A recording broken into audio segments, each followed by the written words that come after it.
The first thing I want to do is acknowledge the Anishinaabe people for allowing us to gather here today. Today is a special day for a lot of us. But it's been a long, hard journey for all our families. I remember attending international meetings in recent years where Canada is wanting to have an influence. We've always said, especially with the outgoing government, that they don't have a right to travel the globe and teach lessons to other states on the issue of human rights in this country alone. I mean, it's a complete failure.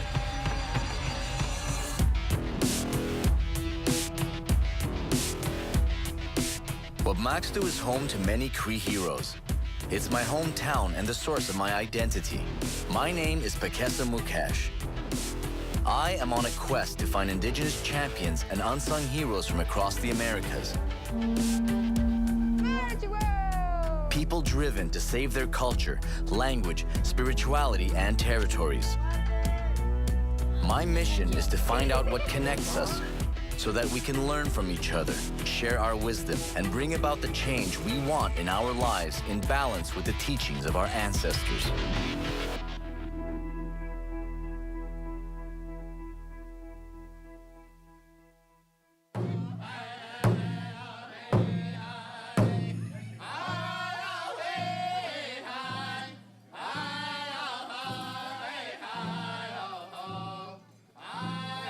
Grandmother's strength and wisdom are respected in all Indigenous societies. They are the givers of life.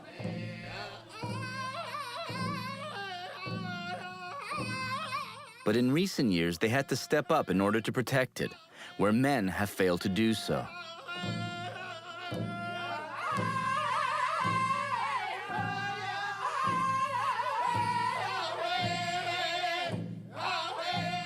I'm in Kitigan-Zibi, Algonquin territory.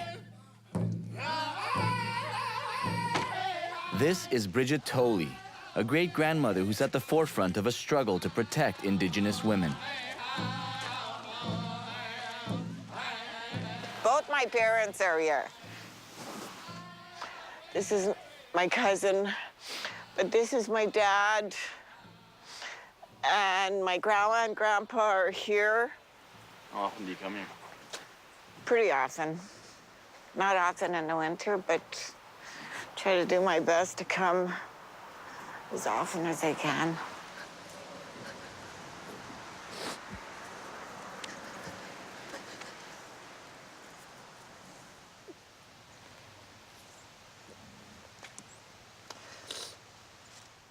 Yeah, this is my mom, Gladys Tolley. Gladys Tolley died on the night of October 5th, 2001, at the age of 61.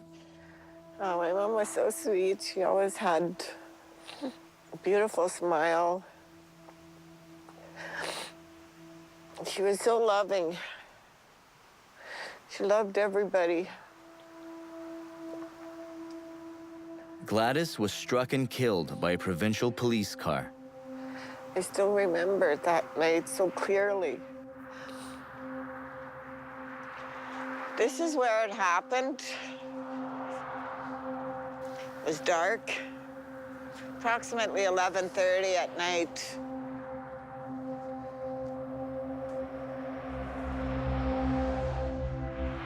My mother was crossing the road.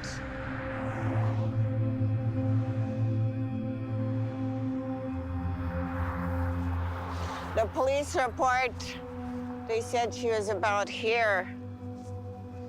A car had passed by, and they flashed the cops, alerting them that there was something, but they didn't see my mother on the road.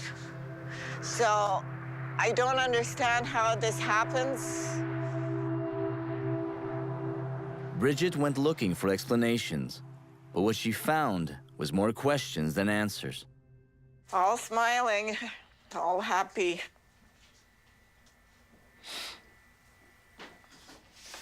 So what are you going to show us here? Oh my goodness, this is some of the work I have been doing.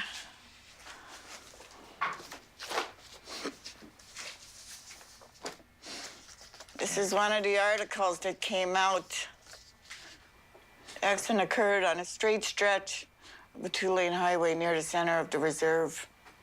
And here, too, she says, it appears Tolley was standing in the road when she was hit. She was in the middle of the street. 2 officers were riding in the car when the incident occurred. And here's the next paragraph. Police are asking for the public's help locating the driver of a white Buick Roadmaster that passed the patrol car in the seconds before the accident occurred. The driver of the Buick reportedly flashed his headlights at the police as they passed. The driver could have been trying to warn approaching traffic that someone was on the highway. Discrepancies led Bridget to doubt certain aspects of the reported incident. Before she could truly let her mother rest in peace, she set out to correct characterizations about her mother and facts about how she died. He put the first factor, 39, negligence, second factor, alcohol. And here it says here, the coroner's report, alcohol intoxication.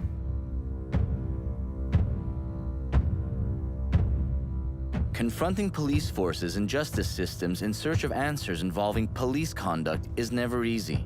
It's especially difficult when you have little knowledge of the system you're up against.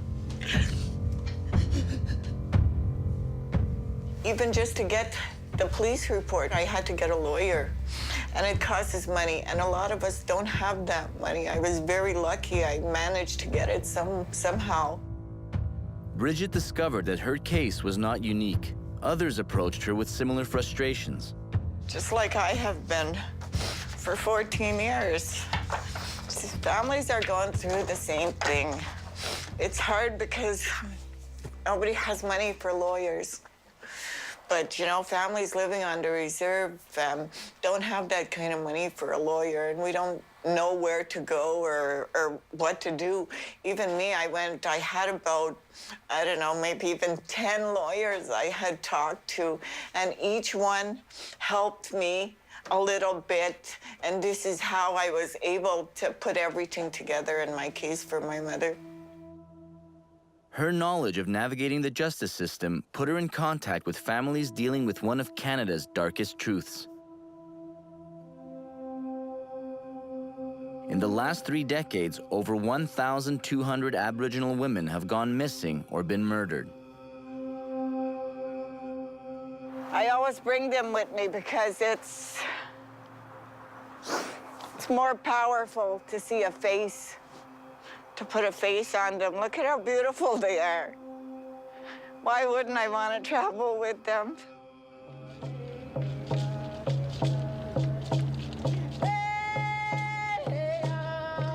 Many of those searching for answers and justice for their family and friends reached out to Bridget for help. In this, they created Sisters in Spirit.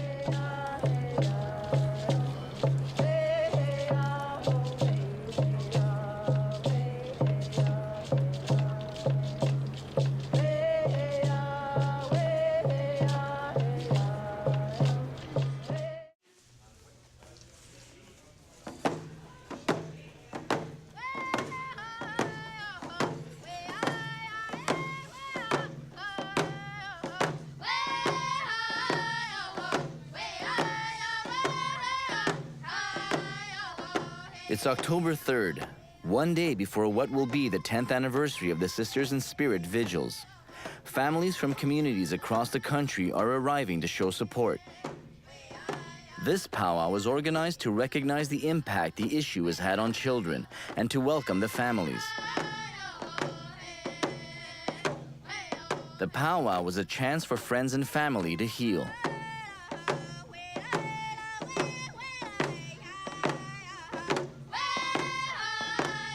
Collectively, they're here for all missing and murdered Indigenous women. Individually, they have personal reasons.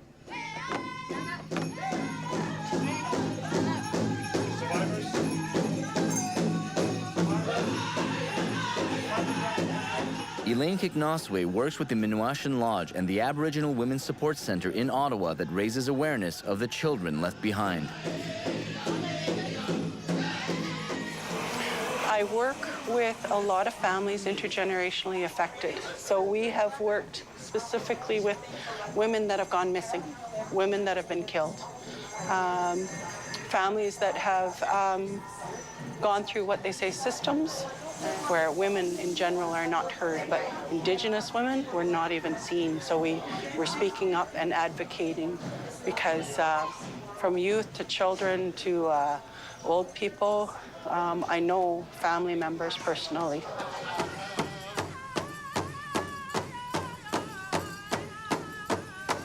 Thieland is Elaine's son. At the age of 11, he walked 134 kilometers from Ottawa to Kitigan-Zibi, Bridget's community, to show support for all victims. His walk began here in Gatineau Park, where Kelly Morisseau, a pregnant woman, was found murdered.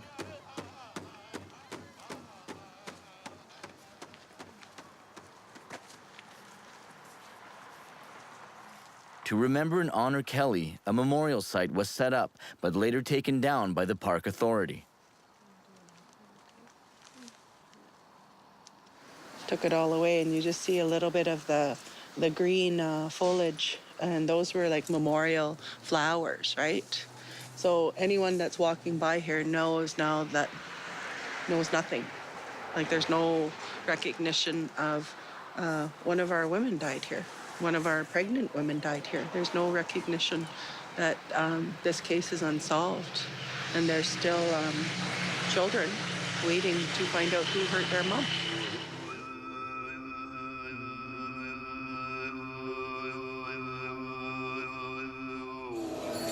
So I asked my mom one day, where do the children go, and what happens after when they have lost their mom or they have lost their dad, and where are they going?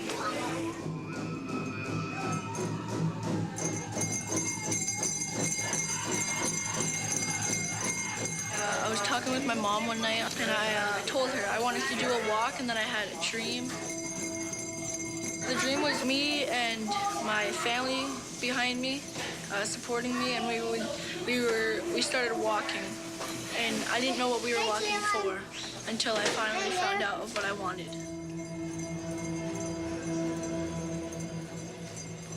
I didn't know some of these women, but spiritual, I kind of knew them, like they were always there.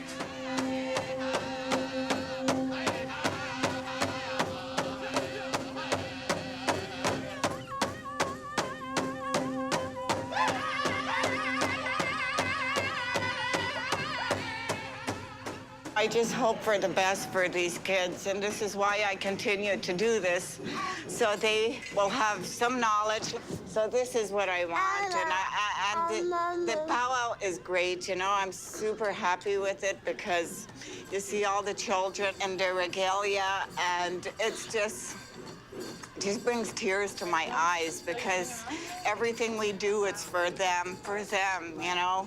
It's all for them.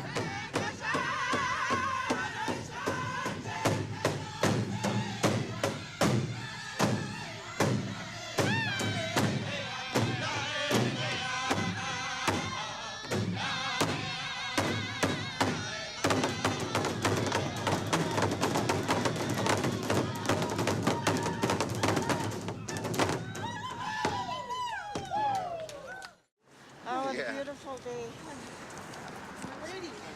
Come on, families. It's your day. I'm following her. She has a bad.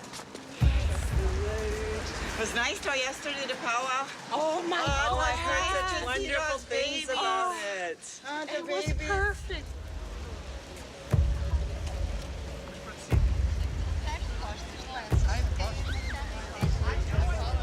This is the 10th anniversary of the Sisters in Spirit Vigils. What started here on the Canadian Parliament steps has grown to include vigils now being held in major cities across the world. Thank you so much for being here. Yeah, the least we could do. He's gone. When this happened, you know, in 2006, I never thought that we would still be here today. It's just super amazing. It feels good. It's an emotional day. Because I saw you, thought you would be standing with that lady right there. We are kindly asking for volunteers to come and hold the spirit photos of our family members. If you can come to the front, we greatly appreciate it. Much gratitude. Oh, isn't she beautiful? Love you. Right there. I'll let you hold Maisie, okay? Oh, I love it. From Thank you. Quebec. Thank you so much. So, Thank you for remembering. okay. Ramona, Renee, Cynthia, Tiffany. We have a few more. Charmaine. I feel empty, like nothing's been done about this. I'm not too happy with the way the outcome of all this is going. I haven't heard anything about my niece here. I don't know where she is. She's been missing since 2008. Here we are, almost 2016. In 2004, Amnesty International released a scathing report entitled No More Stolen Sisters. We reviewed the evidence, and what we came up with was, I think, a conclusive picture that Canada as a society was failing Indigenous families, Indigenous communities, and the missing and murdered women. That there was not enough being done to address all of the factors, the racism, the legacy of colonialism, the marginalization, the impoverishment that were putting them in harm's way. Not enough was being done to recognize the violent, racist, misogynist stereotypes and views that were fueling the violence, and not enough was being done to ensure that police were properly investigating each and every report of a missing woman or a suspicious death. What is the measure we put on life and justice? Where is the line between caring and deciding not to? What is the cost to society when we devalue equal justice for all citizens? These red dresses are part of a recent campaign to bring awareness to the issues. But as much as the vigils are held to raise awareness, they serve deeper purposes for the families. We stand here every year as we give a voice to our loved ones because they don't have one of their own. This is Lori Ojic, the mother of Maisie. She went missing in 2008. I've come to accept that I may never see my daughter again, and that was a big one for me. So what gives me courage and hope for that is coming here and speaking for her and hoping to make a difference to another family someday, because it happens every day. You see it in the media every day that another Aboriginal woman has gone missing or has been murdered. Our women are valuable. Our women are so important. Our women are the backbones of our society. They are the creator of our nations. It is a national tragedy and disgrace. And we are all affected by it. Whether we're First Nation, whether we're Canadians, we are all affected by it. After 10 years of holding vigils across the country and with the media paying more attention, I'm surprised by the sparse crowd. We just have to keep doing it, and we just have to keep going no matter what, because if we want justice, it's going to be done by ourselves.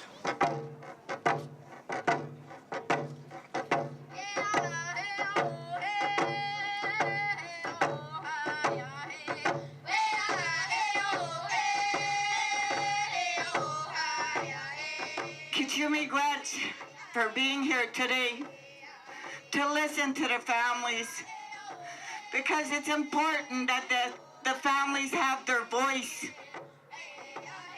and it's a part of our healing to share our stories, to make sure our sisters are never forgotten.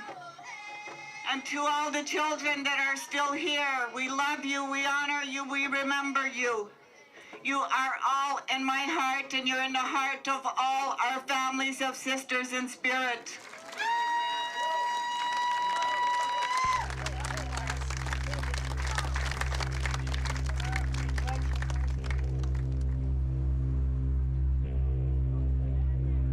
to me, Gretch, for being here tonight to help us honor the family members that were killed by the police. For Bridget, finding justice for her mother is a battle that brings her in confrontation with other forces, a fight she takes on with support from different groups. Le but de cette vigile est de commémorer les victimes qui ont perdu la vie à cause de la violence et abus des policiers. It's not just Indigenous, it's not just Black, it's all of us together. You know, some days I really don't want to do this and I wish this never happened, but it did happen and I met the most amazing, amazing people along this journey. Families want justice and they deserve justice. We deserve justice. This is not right. If it happens to us, we go to jail immediately. We now see more and more grandmothers at the forefront of many struggles, asking to be listened to, gently leading the renewal of the people, fighting to bring dignity and respect for all women. You guys are not perfect. We all make mistakes every day, including us. I make a mistake every day. Please don't tell me you guys don't make mistakes.